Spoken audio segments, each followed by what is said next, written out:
법무부 장관 후보자 조국 딸 논문 사태와 관련해서 대한소아청소년과의사회 그 입장을 설명하는 기자회견을 진행하겠습니다. 대한소아청소년과의사회에서는 그제부터 오늘 아침까지 의학 논문을 써본 적이 있는 의사들, 내과, 외과, 수학과, 산부인과 포함해서 모든 과 망라해서 이제 조사를 했고, 직역도 모든 직역, 교수 포함해서 봉직이, 개원이, 레지던트, 망라해서 조사를 하였습니다. 짧은 기간에도 불구하고 오늘 아침까지 9시까지 3천여 명 가까운 의사들, 다 의학 논문을 대부분 써본 적이 있는 의사들입니다.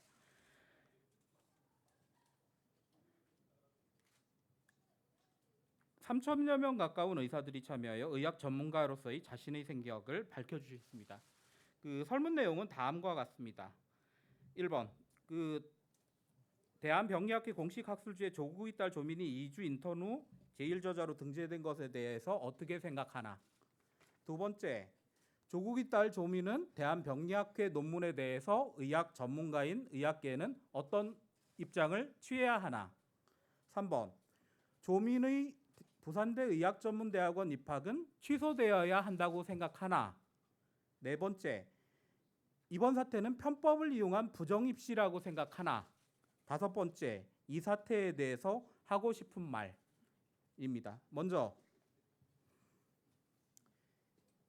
이 설문에 참여한 의사들의 직역은 개원의사 46%, 봉직의사 38%, 교수 5.1%, 전임의 2%, 레지던트 2.2%, 공보의 및 군의관 3.4%입니다. 두 번째, 대한병리학회 공식 학술지에 조국의 딸 조민이 2주 인턴 후 제1저자로 등재된 것에 대해서 어떻게 생각하느냐는 항목에 대해서 98.7%는 전혀 타당하지 않다라고 답해 주셨습니다. 0.6%는 타당한 일이다, 0.7%는 잘 모르겠다로 대답하셨습니다.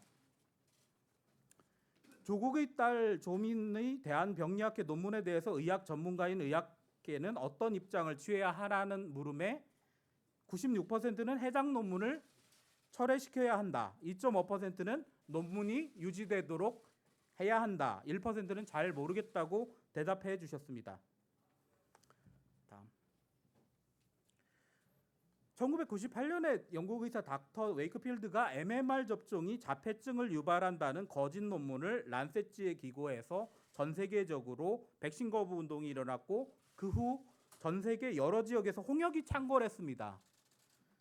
영국 왕립의사협회의 수년간에 걸친 조사 끝에 연구 부정 행위가 드러났고 연구 논문은 철회되었습니다. 닥터 웨이크필드의 의사 면허는 취소되었고, 하지만 아직도 백신 괴담은 여전히 계속되고 있습니다. 다음, 이번 사태는 편법을 이용한 부정입시라고 생각하냐라는 물음에 94%는 부정입시이다, 2.2%는 부정입시가 아니다, 3.8%는 잘 모르겠다고 대답해 주셨습니다. 다음, 조민의 부산대 의전원 입학은 취소되어야 한다고 생각하냐는 물음에 91%는 취소되어야 한다, 2%는 취소되어서는 안 된다, 7%는 잘 모르겠다고 답해 주셨습니다. 마지막 항목인 하시고 싶은 말씀 부분은 기자분들이 보실 수 있도록 QR코드 링크를 공개하겠습니다. 그 중에 제보 들어온 것 중에 부산대 의전원 출신 현 부산대 병원 교수님의 제보 내용을 말씀드리겠습니다. 왜 병리학회는 논문 철회를 안 하는지 모르겠습니다. 오늘 조국 기자회견만 봐도 스스로 논문의 저자가 아니라는 걸 말하는 꼴 아닙니까? 덧붙여 노한중 교수님이 조민을 면담조로 지목해서 데리고 갔습니다. 저 학생 때는 랜덤 배정이었어요. 지도교수 배정 방식에 대해서 제보하고 싶지만 부산대 재직 중이라. 다음.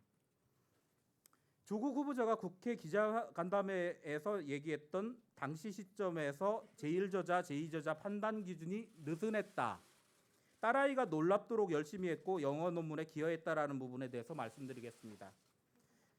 이 기사는 한겨레 신문 2016년 1월 12일자 기사입니다. 황우석 교수가 연구 부정을 저지른 후 세 번째로 사과했다는 내용입니다. 조국 법무부 장관 후보자 조민이 대한병리학회지에 논문을 낸 것은 2009년입니다. 황우석 사태가 벌어진 후 우리나라 연구윤리 규정은 엄청나게 강화되었는데 조민이 논문을 낼 당시 조국 후보자 말과는 다르게 절대로 제1저자, 제2저자 판단 기준은 느슨하지 않았습니다. 조민 논문 이전인 2008년 1년에 나온 의학 논문 출판 윤리 가이드라인 항목에 출판 윤리 항목에 보면 이미 저자됨 어서십에 대해서 명백하게 정의하고 있습니다. 따라서 조국 씨가 말한 것은 분명한 거짓말입니다. 영어 논문에 기여했기 때문에 제1저자가 되었던 부분을 살펴보겠습니다. 조민 논문의 제3저자는 데이비드 찬욱 정, 우리말로 정찬욱 씨입니다.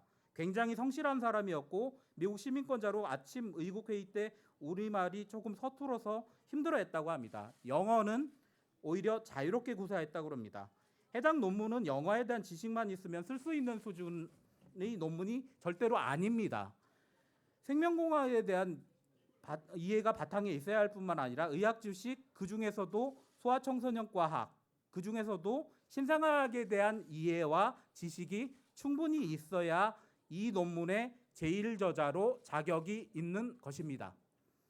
저는 신생아실 주치 경험이 있는 소아청소년과 전문의입니다. 이 논문의 결론 부분인 주산기, 저산소성, 허혈성 뇌병증, 신생아 폐동맥 고혈압 환자들을 신생아실 주치 시절에 봤던 사람이기 때문에 이 병들이 의미하는 바가 무엇인지 안다는 의미입니다. 이 사태가 터지고 나서 탁과 전문의들로부터 이 논문이 도대체 뭐냐는 질문을 수도 없이 받았습니다.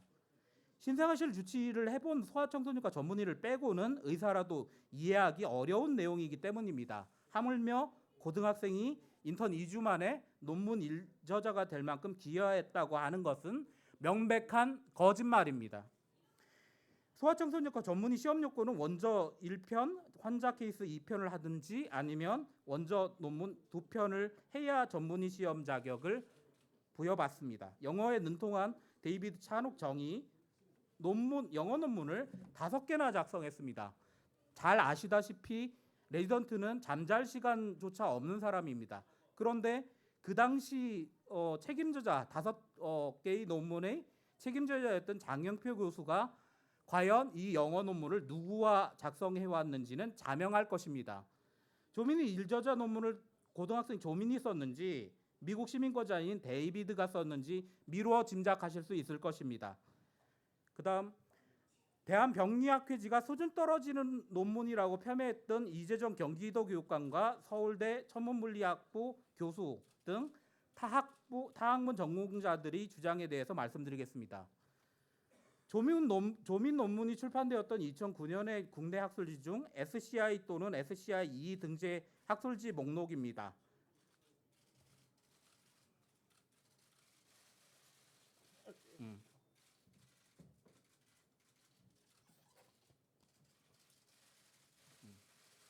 내리고 지금 목록은 의학 학술지만 모은 게 아니라 이공계 학술지 모두가 포함된 목록입니다. 그 중에서 의학 학술지만 모아봤습니다. 기초 학술지가 7개, 임상의학 학술지가 9개로 불과 16개밖에 안 됩니다. 대한병리학회지는 기초의학 학술지입니다. 그다음 우리나라에서 가장 전문의 숫자가 많은 내과 전문의 단체인 대한내과학회지 2016년 내용입니다. 대한내과학회 간행이사인 가톨릭대학교 서울성모병원 내과 양철호 교수님이 쓰신 글입니다. 제목을 잘 봐주십시오. 대한내과학회지가 SCI2 학술지로 등재되기까지 길고도 힘든 여정입니다. 학술지가 창간된 지 28년 만에 SCI2 등재가 되었다는 얘기입니다. SCI2 등재의 의미를 아주 단적으로 보여주고 있습니다. 수많은 국내 의학 학술지 중에 SCI 등재 학술지인 대한병리학회지에 등재되었다는 것은 대단한 일이고 제1저자로 등재된 일은 이를 근거로 충분히 입시에도 도움이 되고도 남는다는 얘기입니다. SCI 제1저자가 된다는 의미는 그 논문의 내용 중 새로운 발견에 국한해서 전 세계에서 가장 잘한다는 사람이라는 의미입니다. 의학 논문의 SCI 등지의 의미가 뭔지 몰랐다고 얘기한다면 둘 다 교수인 조문의 부모는 정말 무식하거나 정말 뻔뻔한 것입니다.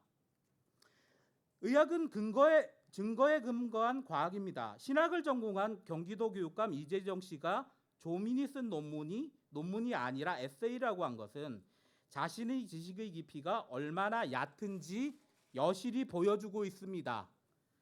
증명하지 않으면 한치도 앞으로 나아가는 것을 용납하지 않는 의학은 분명하게 신학과 다릅니다. 우리나라에서 가장 큰 지자체 학생들의 교육을 책임지고 있는 교육감이라는 자가 저런 무식하기 그지없는 말을 일삼았다는 것은 정말 참담할 뿐입니다. 이 시간에도 성취를 위해 밤잠 안 자고 노력하고 있는 중고등학생들, 대학원생들과 그 부모들이 같이 분노할 만한 일입니다. 거의 이제 마무리입니다. 해당 논문은 3kg밖에 안 되는 신생아들, 그것도 일부는 아픈 아이들의 피를 뽑아서 작성된 것입니다. 이런 가여운 아이들의 소중한 피가 아픈 아이들을 낫게 할 진리를 찾는 데 쓰이는 것이 아니라 어느 힘있고 돈 많은 자의 자식의 대학 입시를 위해 함부로 쓰였다는 데서 아픈 아이들을 고쳐주는 것을 평생의 낙으로 삼고 살아왔던 소아청소년과 의사로서 저는 참을 수 없는 분노를 느낍니다. 실력 없는 의사는 환자의 목숨을 앗아갑니다. 따라서 의대 부정입시는 단순하게 부정입시에 그치는 것이 아니라 다른 사람의 목숨까지 위태롭게 만드는 범죄 행위입니다. 조국 씨가 법무장관이 되겠다는 것은 도둑이 도둑을 잡겠다고 떠드는 것과 마찬가지라고 생각합니다. 조국 씨는 최소한의 양심이 있다면 오늘 당장 사퇴하시기 바랍니다. 이상입니다.